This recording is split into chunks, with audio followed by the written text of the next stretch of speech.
I'm here at the International Conference on Men's Issues 2019 with Richard. And so how has your conference been so far? It's been decent so far. So this is my second time. So Yeah. I went last year. Mm-hmm. So this is my first time flying by myself to Chicago. Okay, cool. Excellent. And just good talks and a good weekend? Yeah, so I've already been to a few talks. So yesterday I spent most of it in the hotel room. So because I can't handle socializing too much because it drains me. Yeah. So yesterday I just spent it in the hotel room. So Right, yeah. And you were at one of the talks yesterday, and I think you made quite a good point. Mm-hmm. And would you want to talk about that for a little bit? I forgot what I said yesterday, so you have to remind me. Okay, so it was in the the talk was Paul Elam and MOA at PUA. Yeah. Paul Elam and who was it? It was Brian Martinez. The it guy, was the guy Terence in the, Pop and the guy in the the AV guy as well. Yeah, and so you kind of made the point that you were an incel, and that's and incels, they don't want sex. They want a relationship with people. Yeah. So it's not like a romantic relationship. They want any relationship because they feel isolated. Yeah. So that's the main point. So it's more like a isolation and stuff like that. They don't feel entitled to a relationship or anything like that. That's what Paul Elam was saying earlier. So. Well, with the feeling entitled to being in a relationship, and you just disagreed with that. Yeah. So Natty gave me a friendly nudge. Yes. So she just went like that. So I had to go up. Yeah. And so you, I guess I kind of agree with this. That I think they are just looking for friendship or companionship, and they feel that is just not there, and that they're it's dysfunctional and can't fit in, and so because it's the media that put the relationship and sex in people's mind. Yeah. So what my incels want is like a friendship mostly. Right. But with the internet, they can form friendships and bonds with people. So like on the forum boards, they talk to each other and they support each other on the forum boards as well. So yeah. They try and help each other to get out of the insulting. So, okay. So it's not like a crab in a bucket situation. They try and help each other out. Right. And it seems as though that particular title is, it implies that they're celibate, but they don't want to be. So it's more of a friendship. So they're not only celebrate in relationships; they're celebrating friendships and social interaction, or like lack of touch. Like hugging and stuff like that. So So it's more on that side and less on the relationship side. So Right. So is that just sort of with other people generally, and so it's just a lack of contact with other people. Yeah. Okay. Because they've been rejected by society so many times. They've given up completely. So and that's how the forum founded, like a couple of years back. So it's been doxed a few times. So yeah. What do you think about the more destructive ones who? They're only like a small percentage. But the media likes to cover them. So the two attackers, they weren't incels. That's what the media portrayed them as. So the second guy who posted that thing, he didn't post it. It was a fake post because the media hasn't shown it. Is this Alec Manassian? That was a fake post because the media usually shows the post over and over again. They must have found out that was a fake post also. So because they haven't shown that post since, and it's been like it's been memory hold. And what was in that post? It was like all hail Elliot Rodgers, the incel king, and stuff like that. Oh, so that was a fake. Yeah, that was a fake. Yeah. Right. Okay. Because the media usually shows that over and over and over again. They didn't. They showed it like a couple of times, and it got memory hold. And what did he say? Was it the other post that he made was genuine? Was this or? No, I think that one was fake as well because the media usually shows like those two posts over and over again. But they didn't show those two posts again. So, right. And so he didn't really say anything. No. Was that was? No, that was fake. Okay. Doctored, And so he just went on this rampage then. because he was bullied a lot in high school. Yeah. So yeah. to the point where he would join in and bully himself Right. amongst the bullies. So he figured he's got to fit in, and so he didn't fit in. So yeah. Yeah. Yeah. That's like, because with incels they don't really fit in the peers. So yeah. Mm-hmm. Yeah. Well, I read the Elliot Rodger manifesto, Yeah. and I mean, it just seems to me that from that, going back through his life, that there was definitely a problem with him not really having a dad there. Yeah, he was abused by his stepmom. Yeah, Yeah, yeah, so yeah. That's why he killed those Asian men. Right, So, right. Yeah, because his stepmom's Asian, so.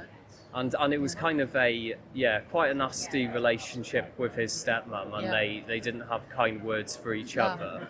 And then with his dad, I just think his dad didn't help him develop he was too busy in producing any. movies, so. Yeah. And I mean, like two of the stories that stuck out for me was that when he was being bullied, his dad just moved him to different schools. Yeah, they didn't tackle the problem. Yeah. And also that, like, one of the other things he got into was just playing this computer game endlessly. Yeah. And it seemed so desperate and so sad that he was just doing that, you know. Yeah. And I just think that really what you need is to be getting out, to be playing games. He did try to get out a few times, but it didn't work out for him. Yeah, So, yeah. I mean, with the community, do you think there's a lot of support generally? Or? Yeah, there's a lot of support in the incel community, so yeah. Yeah. But the media wants to portray incels as like these people that hate women and hate everything, so yeah. But that's not true though, so. And what sort of conversations, supportive conversations It's are mostly there? it's mostly like shit posting. Oh yeah. So don't take anything you see on the forum seriously. So, Right, yeah, so yeah. you've got to have a dark sense of humour when you visit in the forums. So yeah. Right. Yeah. What I disagreed with, what was said yesterday, was it was the PUA guy, and although he wasn't, but he was just playing that role for that conversation. Yeah. But he made the point that it was all just about confidence, and I don't think that's true. Actually, I think it's so I'd say, you know, if you are looking, you know, if you're basically you're a guy and you're wanting to be attractive to women, I think. Short. Yeah, I think for me, I think it's so there's sexual prowess and confidence is attached to that. Yeah. And then there's also health and also functionality as well. And I think those are the issues, the kind of key issues that determine whether you will be seen as attractive by other people or not. And and I don't think, if they just reduce everything to confidence, I don't think that's accurate, and I just think they get that wrong. So I wanted to see what you made of that. So it's just I don't have any problems talking to women. So because most the women I know are most friends I have are women. So and they see that I'm not trying to get anything out of them. So I know a lot about women because of that. So, right. So I have confidence talking to women. But it's like the romantic confidence I don't have. Sure. So I struggle with that a lot. So. But I don't. I'm pretty much content of being an incel. So I've accepted it. It's just other people feel sad when I say that. Right. They felt sad when I said that yesterday. So I've like, when I said I've accepted that I'm gonna be an incel forever, or for a few years anyway. Right. So, So you think it's you know, because I had spoken to Natty as well and to you about this, and you think it's just there needs to be more of an acceptance of the reality of the situation for some people, and there needs to be more acceptance of a man's anger and rage. Because those are emotions also. But since women only like cry and talk, that's the way they deal with things. With a man, they need to go through the anger and rage, and then they can talk. I think there is that the underlying issue, and obviously with some of the incels, they turns into an absolutely disastrous thing. But I think for most men, You know, and I do think there's a massive problem with this right across the world, actually. Because the world isn't catered to men; it's catered to women. Yeah, So, yeah. Even psychologists and psychology is catered to women than it is to men. Right, So, right, yeah. So there is talking therapy and there is active therapy. So there's last year I did cooking therapy. What was that? I did cooking therapy last year. That helped a lot because I can't talk about my feelings that much. Yeah. So yeah. because talking therapy for me is a waste of time. So. Right, yeah.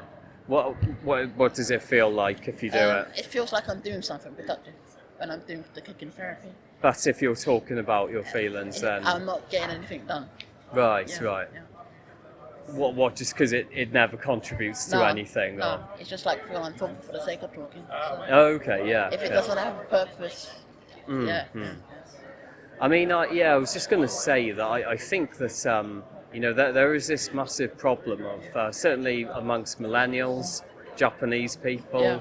The herbivore and the grass eaters. Yeah, and I guess within the incel and MGTOW community that there's just not a lot of younger people now who are getting into relationships, and I don't think there's a focus on it, and the fact that it might be a problem, and also to then say, oh well, what's the man's experience of this? And, it's all about the woman's experience. Yeah.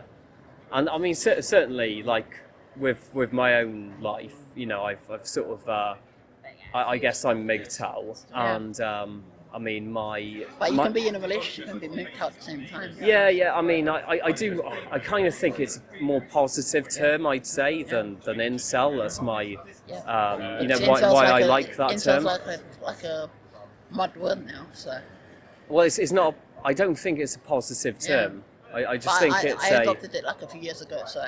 Okay, yeah. Before the stuff happened, so.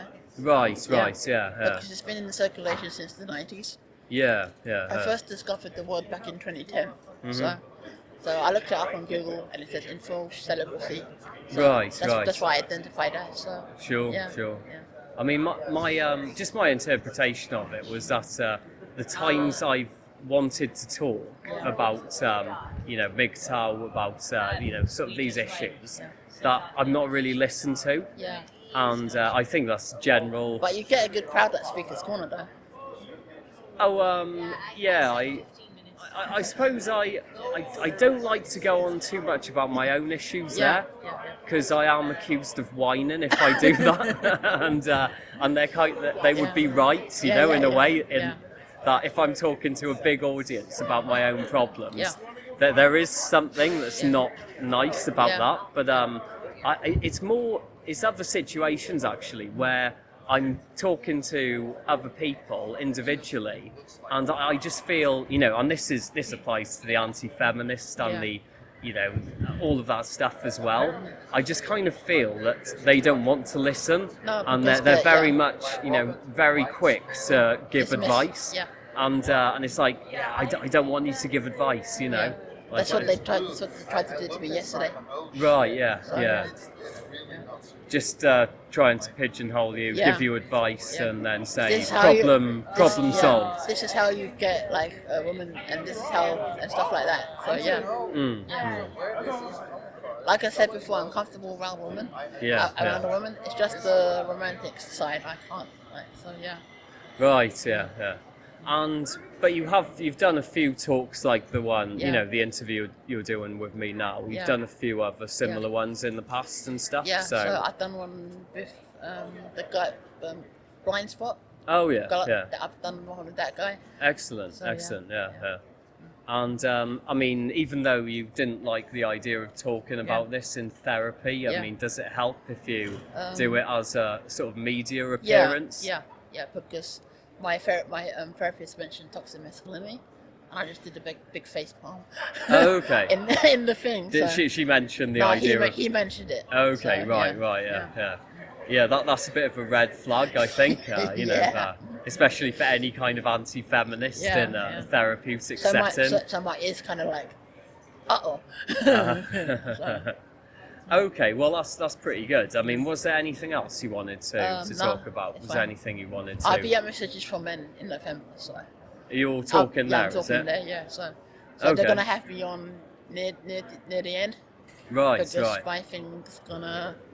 I don't think there'll be dry eye in the house. So Yeah, now yeah. he wanted me to go on like either in the middle or near the end. So Nice. because they don't want people crying at the start Oh, of okay, it. yeah, So sure. yeah. Yeah, that sounds good. I'll see you at that event, Yeah. and yeah, take it easy and enjoy the rest of your conference. Thank you. Thank you.